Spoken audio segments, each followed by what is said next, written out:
On behalf of the students that are next to me,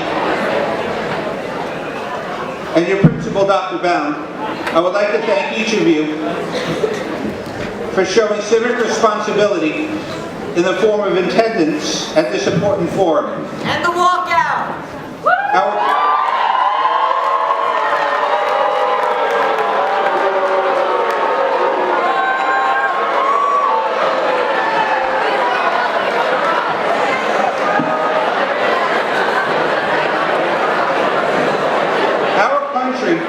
Was born and bred under a group of citizens that, when they had nothing else, engaged in free speech and civic action in order to facilitate change.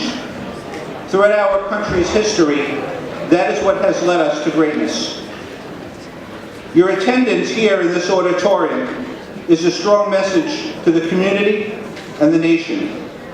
That message is, you want to listen and you want to be heard.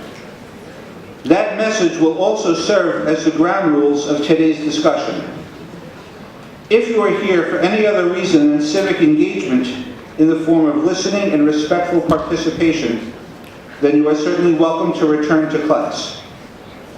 But it is our goal, and should be your goal, to make today's forum the first of many discussions that allow young citizens to have their voices listened to and heard. Perhaps, at the next forum, it will be you on the stage speaking your mind about the perspective and point of view for which you are deeply impassioned. Today, these 10 students have come forward to discuss timely, relevant issues. Prior to this afternoon's forum, I met with all student leaders who sit on the stage with me. Together, as a group, we agreed on the thematic question that would guide today's forum and the important issues and topics that would be discussed. The conversation that took place and the agreements between all 10 students here are a testament to their leadership as high school students and their commitment to understanding other people's perspectives and points of view. We will honor and respect their work by listening and participating in the following format. A question will be posed. Each side will have 2 minutes to address the issue from their perspective. Following each side's comments, we will offer up to 10 minutes for audience questions and comments. Please keep in mind that there will be no tolerance for any uncontrolled behavior. This includes booing, cursing, or unfounded accusations. If these types of forums are to be useful and productive, the expectation of its attendees is that of mature, active, productive citizens. The question for today is as follows. How do we, as a community, address the issues that most affect us locally and nationally? The issues we will begin to address today include school safety, gun control, mental health, and bullying. So I begin with question 1, and I start to my immediate right. The issue of school safety is a tie that binds us all. What can we, as a school community, do better to address the issue of violence in the schools so that every student feels comfortable in their surroundings? I start with you. You have 2 minutes to respond to the question. Please begin. Hello, my name is Alex. This is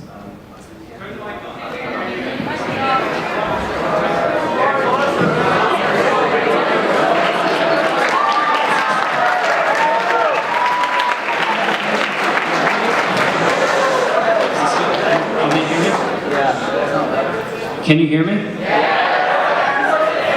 minutes, go. Okay, so on school safety, I believe it is very important that everyone should be safe. There are people, I mean, courts are protected with guns, parks are protected with guns, almost all public places except for schools. Why? I believe that our lives are just as valuable as theirs. I believe that we should have the police coordinating with local schools to create a barrier around the school in case anyone who is there to do harm to stop them. That's my firm belief.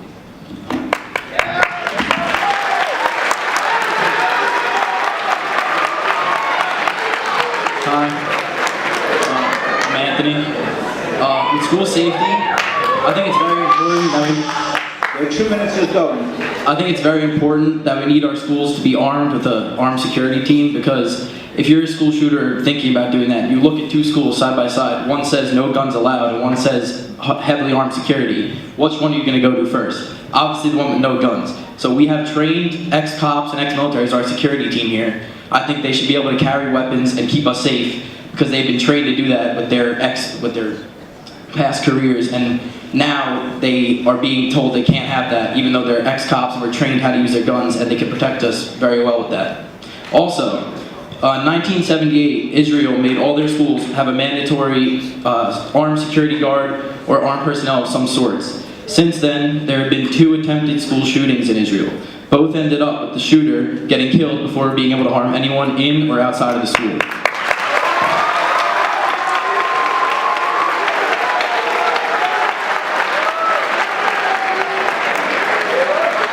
Is there anything else from this side?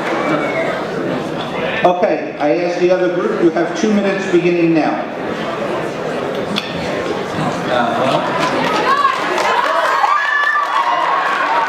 I would like to begin with a thing that I'm probably going to repeat a bunch of times while I think our staff's going to talk. We are the only nation, industrialized nation, that's to deal with this. Germany doesn't deal with this, the UK doesn't deal with this, France doesn't deal with this, Japan, South Korea, Australia. None of those places have razor wires or armed guards. They're able to send their children to school and not have to worry about them not coming back. If we want to make school safe, there's one simple thing we have to do. We have to ensure that the school actually represents the issues of the students, that they're well in sync, that it's not just one person saying something, one person listening. It has to be cooperative.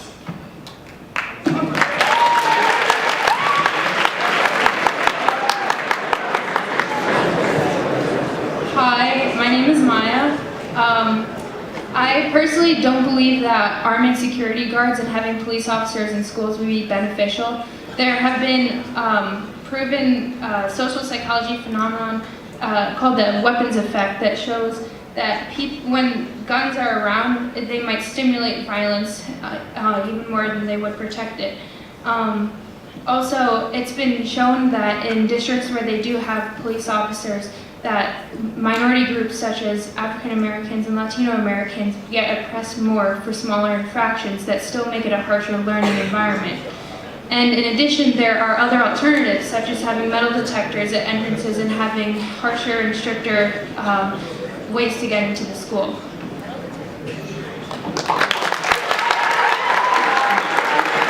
You have 10 seconds left. Hi, I'm Haley. On what you guys said before about arming security guards, it has been shown that even armed policemen, it is not guaranteed that they will be able to hit moving targets. So saying that you can have... Time.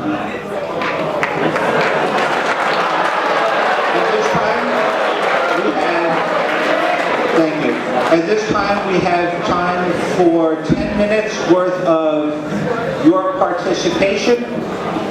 We have hands in the air. If Mr. Pelosi can go ahead and get some students who would like to volunteer. 10 minutes begins now.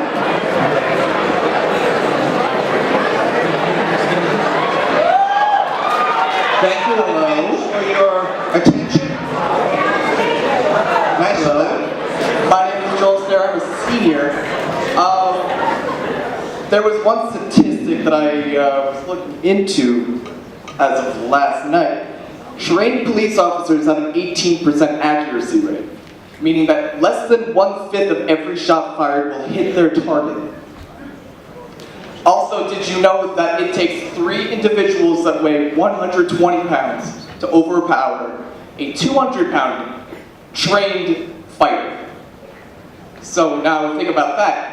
I don't imagine most of the security guards in this building know how to fight.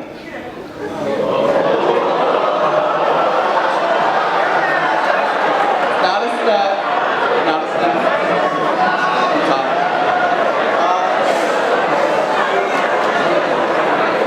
Please let Are we done?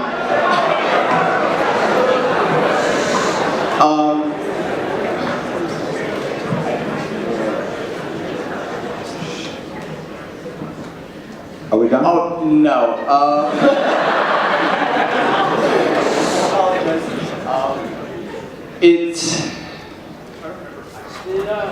Say it, but please keep in mind my comment about unfounded accusations, okay? Thank you.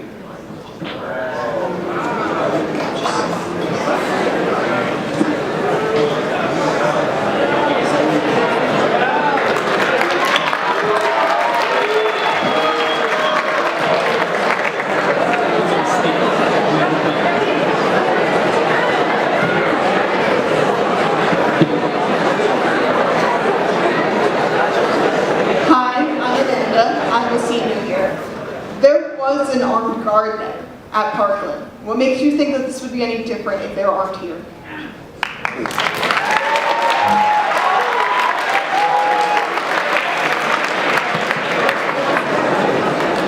So I've seen that statistic, I've seen that point. And what I would say to that is the makeup of the Parkland schools consisted of multiple different school buildings on the campus. The one armed guard that Parkland had, let me state it like this. Armed security guards should be present in every single building. And to comment on what Joel said before, they have a 17% accuracy rate, but with that armed security guard in the school, you go from a 0% chance of killing that person before he murders students to a 17% chance, and I think that's pretty good.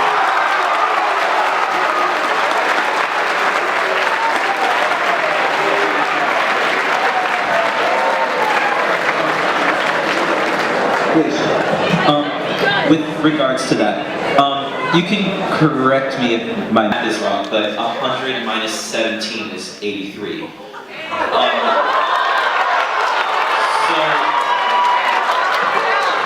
if you're saying that there's a 17% chance rate that they will hit the target that they're aiming at, who's to say that there's not an 83% chance that they don't hit, say, a 6-year-old kid?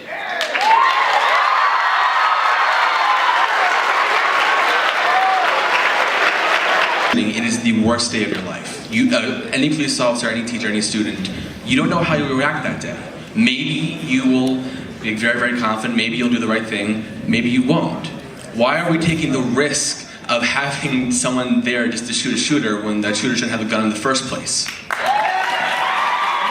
To go off of what someone was saying before, I'm using Joel's statistic, so I have not seen that statistic, so whether or not it's accurate, that could be to be debated. What I would say is this. I think that if we're in a school, like Ward Melville High School, which quite frankly has very good security, I feel safe in Ward Melville, I always have, and I still do after the shooting, because we have some of the best security guards of any school.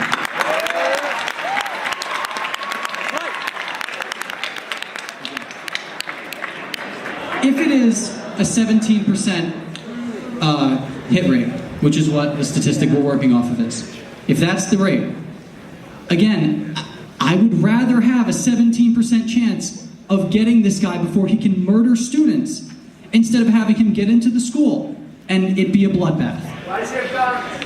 That's a completely separate issue, and that's an issue that we can discuss. So, even if we are to ban guns and put no guns allowed zones on schools, what is them for coming in here and getting an illegal weapon and coming here? Now we're completely defenseless, and that cannot help us in any way. And I believe the reason why these statistics for shootings, for cop accuracy is low is the way that cops are trained to shoot. They walk with their pistols down, up a little bit, and they start firing before they aim so they can start, putting pressure on the situation to the shooter. That's why they don't hit a lot of their shots, because they start firing early and then move into punching out. If you talk to cops, this will tell you this is what they're, how they train, this is how they work. My uncle works at Stony Brook University as a detective. He is trained in these type of school shooting environments and stuff. So he can tell you that he is trained to wait, start shooting, go up, and then he'll start aiming at his target to put pressure on the situation. And that is why their accuracy is low, because they take into account all those shots prior. Thank you. Do we have another student who would like to volunteer to ask a question? Oh, how is punishing law-abiding citizens going to stop the criminals who obtain these guns? Can you just clarify, law-abiding citizens, how are we punishing them by gun control? What was your question? How are we punishing law-abiding citizens? By taking away their Second Amendment and taking away their right to own a gun and bear arms? So, can I interrupt for just a second, please? That's an excellent question, and I thank you for it. Mr. Pelosi, could we have Kayla repeat that question during the section that says Second Amendment? Right now, we're concentrating and focused, as per our direction that we discussed, is school safety. So if there's a school safety component to your question, please feel free to ask it. Otherwise, the focus of your question can come up in just a few minutes, okay? Is there somebody who has a question regarding school safety, which is the current concentration? And according to this source, about 27% of police officers actually fire a gun in their entire career. So how can we expect that they have the accuracy to be accurate to shoot someone down? It's raining. You shoot in training.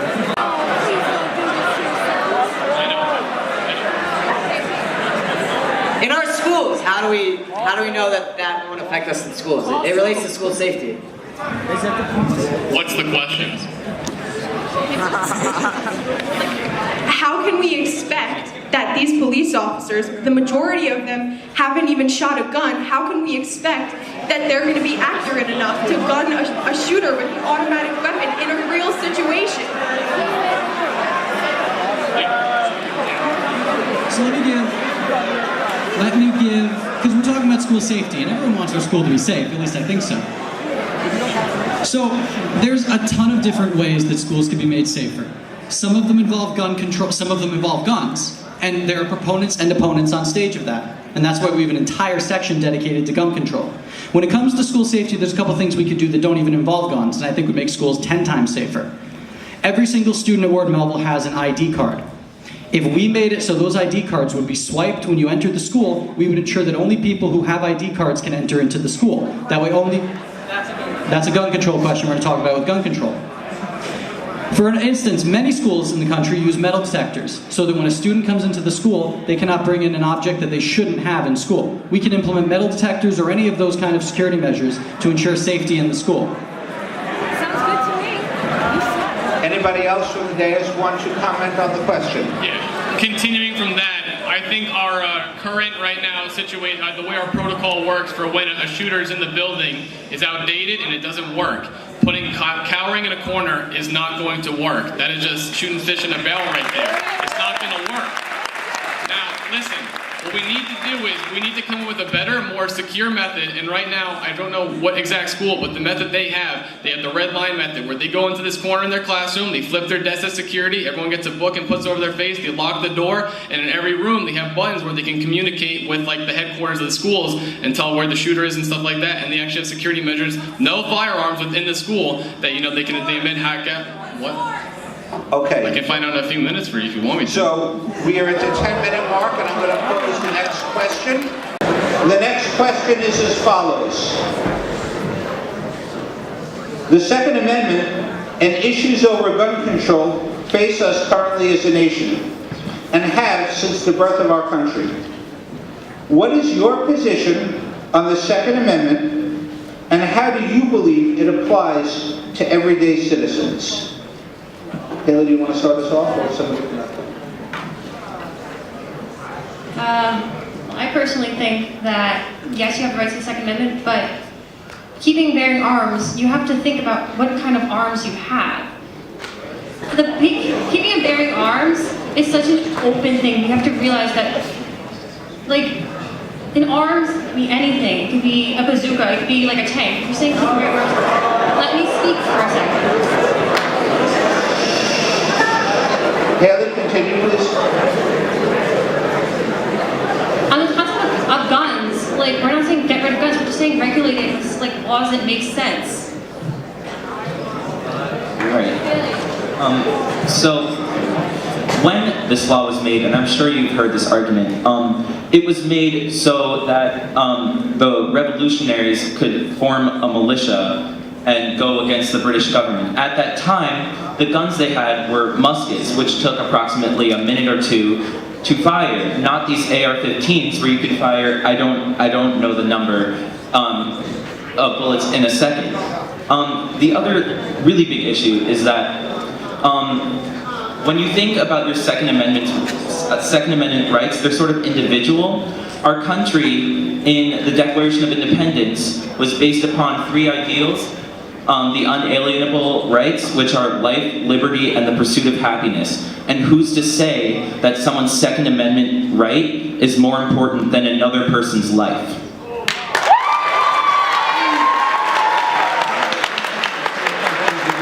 You have 30 seconds left on that side. And I just want to be very clear here. The amendments are not absolute. In the Supreme Court case Heller versus DC, Anthony Scalia, one of the most conservative judges of our time, said that the Second Amendment is not absolute. You cannot own a fully automatic weapon. Scott, I have the quote right here. Oh, good, yeah. Read it. Antonin Scalia, previous Supreme Court Justice, wrote, "Like most rights, the right secured by the Second Amendment is not unlimited. It is not a right to keep and carry any weapon whatsoever, in any manner whatsoever, and for whatever purpose. We also recognize another..." Oh, yeah. Time. Thank you. Next.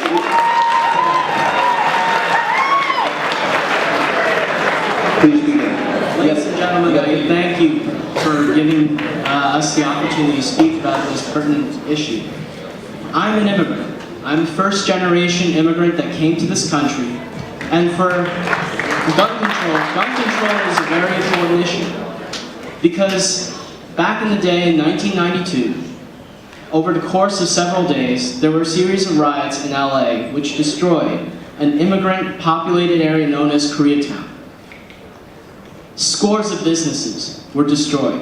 The hopes and dreams of many immigrants were gone.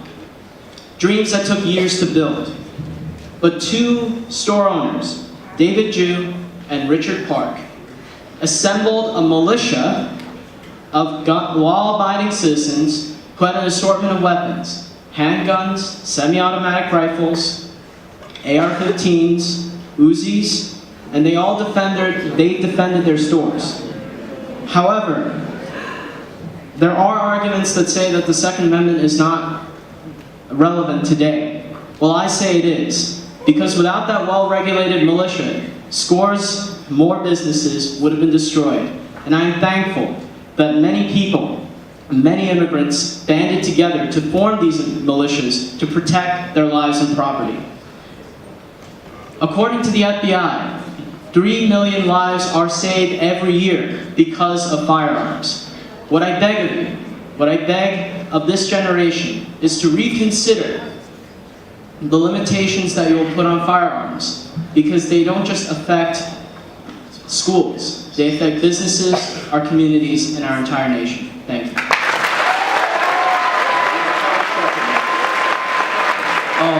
Last year in Texas, there was actually a man who was planning on shooting up a church.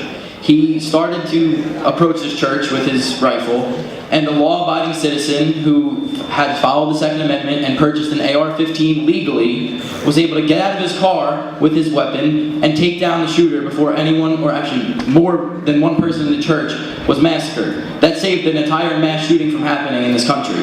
So taking away our guns is only going to make things worse. It's not going to make anything better.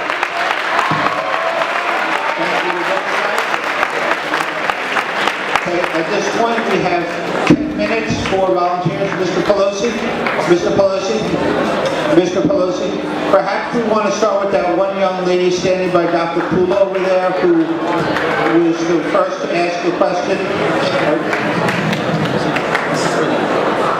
Okay, we have 10 minutes beginning now.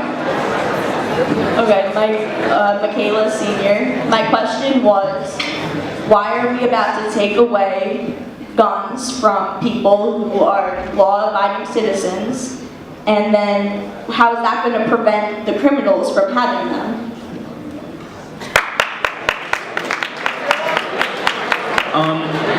So I'd like to go back, in response to this question, I'd like to think about the Civil War. So with the Civil War and the banning of slavery, there were many owners of slaves that were horrible to their slaves, with them whatsoever. But there were also many slave owners that were very good to their slaves. So I would ask you to think the same way about slaves, in that, yes, the people who are good to their slaves, why should they have their slaves taken away? Because they were considered property. It's the same kind of mindset. Okay. Well, first of all, owning a human being and owning an object is two totally different things. No one should ever own a human. Also,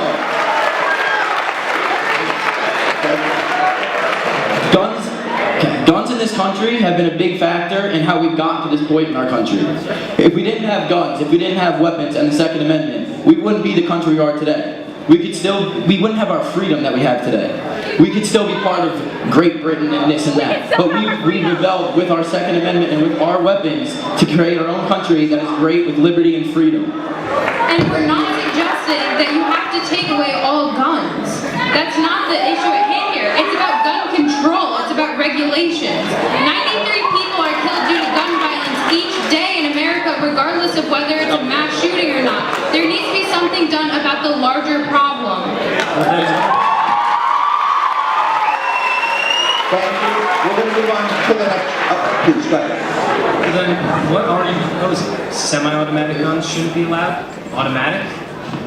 Like, what's the actual proposal? Because just saying gun control, and then it means nothing. I would happily talk about that. First off, let's start with red flag legislation. If you are mentally ill or you've made a threat, you should be allowed by court order to have your guns taken away involuntarily.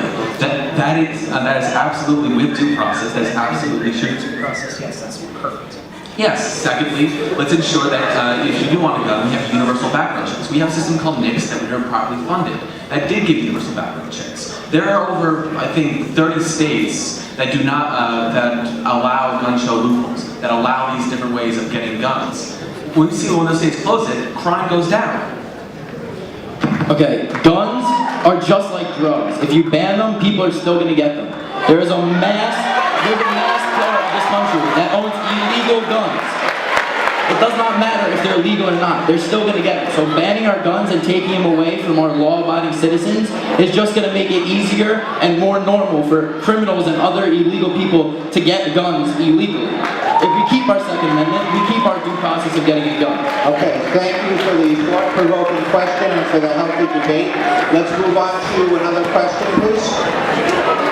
Hi, I'm Corinne H. I'm a sophomore, and I've experienced very heavy mental health issues. I have bipolar disorder. I have been in the hospital twice in the last year.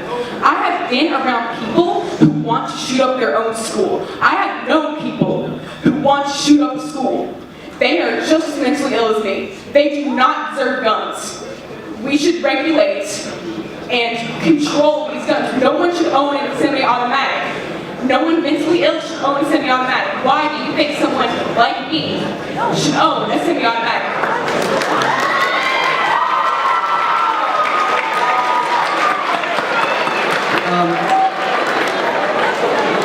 I apologize. What was your name again? Corinne H. Corinne? Yes. I feel like there's a false narrative that's created in this country that half of the country doesn't agree on these things. People with a severe mental health problem should not be able to get a hold of a gun, and we should pass legislation that ensures that. That's literally what we're proposing. You're saying that... Well, no, because it was my time. You literally just... Actually, it was your... One-sided. It was my time.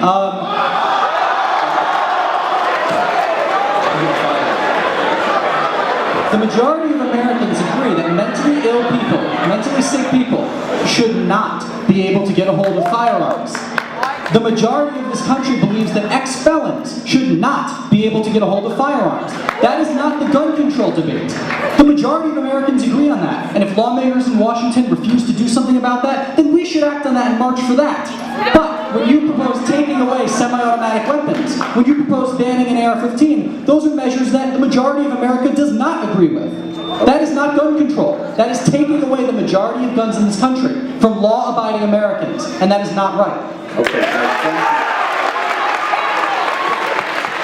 Other side? Any discussion? Please.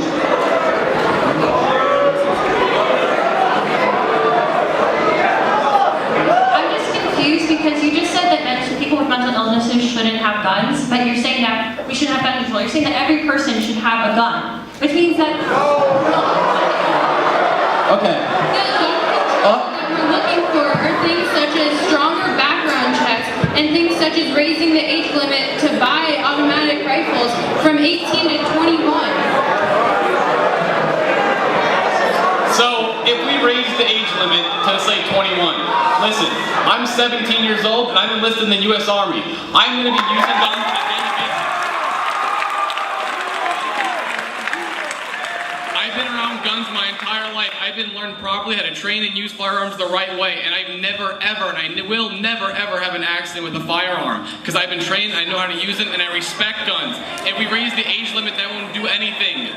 A lot of these people who are committing these crimes are also over the age of 21. Okay, That's very wonderful, and I respect that. But there have been studies done by neuroscientists that show that there's something called cold cognition that doesn't develop until you're around 22 years old. And that's the type of thing that controls impulsive thinking and impulsive action, which can lead to death due to guns. Okay, at this point, I need to move on to one more question before our 10-minute time arrives.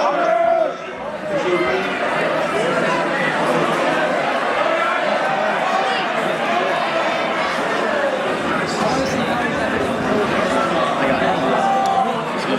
Here we go. When most people talk about gun reform, we're talking about people with mental health issues who should not be having any type of rifles or semi-automatics have guns. We're not talking about law-abiding citizens such as in 1992, what happened in California. That was perfectly fine. I'm perfectly fine with people of, the right age and of mental stability to have guns. My main issue is background checks in order for people with mental health issues and people of, a lot of criminal background to not have guns. When I'm talking about gun reform, this is what I'm talking about. So why are you against the idea of gun reform when most people in America, when they talk about gun reform, they're talking about people with mental health issues and a significant criminal background to not have guns? Okay, thank you for the question. We have 2 minutes left for response. You saying you want gun reform, but also saying you want mental test is two different things. Gun reform is taking away guns from law-abiding, mentally stable citizens. Mental test, we said we agree with you. We totally agree that there should be a mental test to get a gun, but you should not take away guns from law-abiding, mentally stable citizens that have used their Second Amendment right. Well, okay. I know we're all passionate right now, but we have to listen to each other at this forum. To answer your question, I totally agree. We should have mental background check. We should have a psychological examination of anyone who wants to buy a gun. In addition, according to Dr. Jeffrey Swanson from Duke University, he said that in addition to having a mental test, let's have violent misdemeanors added to the background check list. Let's have a history of domestic violence added to the background check list. I don't want someone who is committed like some sort of violent act to have a gun. I bet nobody in this room wants someone who has abused someone in their family to have a gun. And I think, if the lawmakers in Washington do not agree on this simple step, we should all in one united voice march down and pound on the doors of the Capitol building and say, enough is enough, and we must have these reforms now.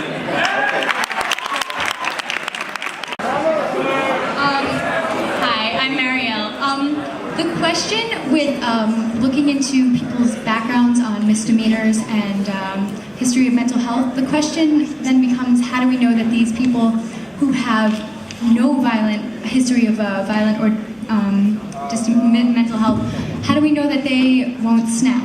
I know, for example, that in an instance in Georgia in 2009, a professor shot and killed his wife and 2 other adults. Now, as far as I know, this professor in Georgia had no history of mental health issues and no violent misdemeanors. So how can we assure that guns are put into the hands of the right people and that these people who are considered the right people don't snap.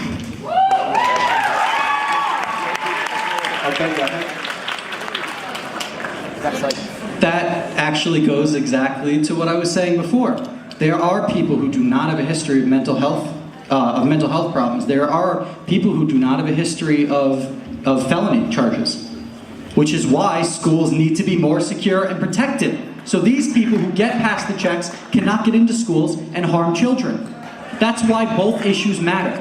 But this isn't just happening in schools, this is happening everywhere. This is happening in homes and in terms of That's why we protect courts, that's why we protect malls, that's why we protect parks, that's why we protect airports, that's why we protect offices, office buildings, all of those are protected. That's why we protect ourselves with our weapons from that exact thing from happening, right there.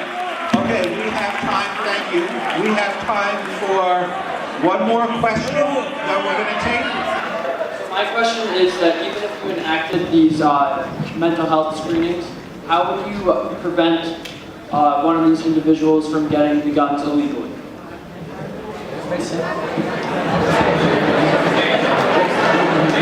Can you repeat that, please? How would you prevent, with like mental health screenings in place and background checks, how do you prevent individuals from getting these guns illegally? Maybe we can hear from that side first. If you want to take a stab at that question, please. Thank you for the question. Just like every other law that has ever existed, or ever will be, there will be scenarios where people still break that law. There will always be scenarios in which people get guns when they shouldn't get guns. But that's not an excuse not to make a law. We have laws against murder. People still murder. We have laws against cocaine. People still use cocaine. Just because some people will get through it, it doesn't mean that we shouldn't do anything, and it will help us. Just like I said before, getting illegal guns has already been happening for years in this country. Criminals and people who can't pass the background checks have been getting illegal guns. So taking away guns from more people with more gun control, you're just going to get illegal guns that you can't track and you don't know people have. Gun control is just going to make it worse because you won't know if a person has a gun or not. Where now, with the way our gun laws are now, if you have a gun, it's all registered and everyone will know. Getting illegal guns is, like I said, it's just like drugs. If you want it, you can get it, no matter how bad or how illegal it is. In Australia, they have a much stricter gun law than we are proposing. Ladies and gentlemen, please. Thank you. So, let's just say a gun is like, what, $1,000? Well, I don't know the price. I'm giving a number. Let's say a gun is $1,000. For most people in Australia, to buy that gun, they'd have to buy it, to buy it illegally, you would buy it on, say, the black market, where it would be, say, I don't know, like $40,000, because that's what it could be on the black market.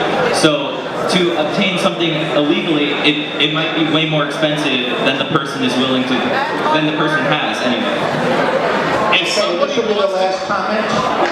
If someone wants to do harm, it doesn't matter what they're going to use. They will find a way. Bombs are illegal. You can build bombs out of, things you can buy at Home Depot or anything around like that. People use cars in France to kill people, and these France that killed 86 people. It doesn't matter if you ban guns, if you regulate guns. People will find ways to do harm. It doesn't matter. Drugs are already illegal, and people are still getting drugs. And go on with Australia. Australia took away 1/3 of the guns, and there's been no proof or evidence that shows the actual gun crime has gone down. We can look at countries like Mexico that has very strict gun laws. Cartels are plaguing the nation. We look at Russia that has really strict gun regulations, and plenty of terrorists are roaming the Dagestan region. And we can look at places like Switzerland that have every citizen is owning a gun, and they're trained, and they have military service, and they have one of the lowest gun crime rates in all of the world. Ladies and gentlemen, I want to thank you. At this point, we're running a bit low on time, but clearly, this is an opportunity for some healthy thought and debate and discussion. I'd like to thank everybody that participated up here, and I think they all deserve a round of applause. At this point, before you get up, and I please ask you to be seated respectfully for just a second, and I'll turn it over to Dr. Baum.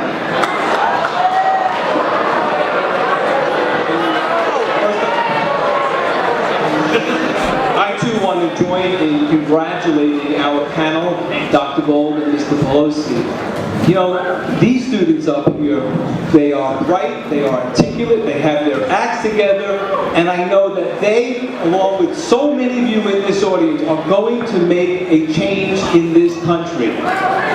You know, as Dr. Gold said when we first started out this afternoon, our country started with an idea. One individual had a thought. That individual started talking to other individuals. One thing led to another, and here we are today because one individual had an idea, had a thought, and acted on it. I am imploring you, no matter where you stand with this particular issue or any other issue, you are at the precipice of entering civic life. You must engage in that. You must stay involved. You must exercise your right to vote.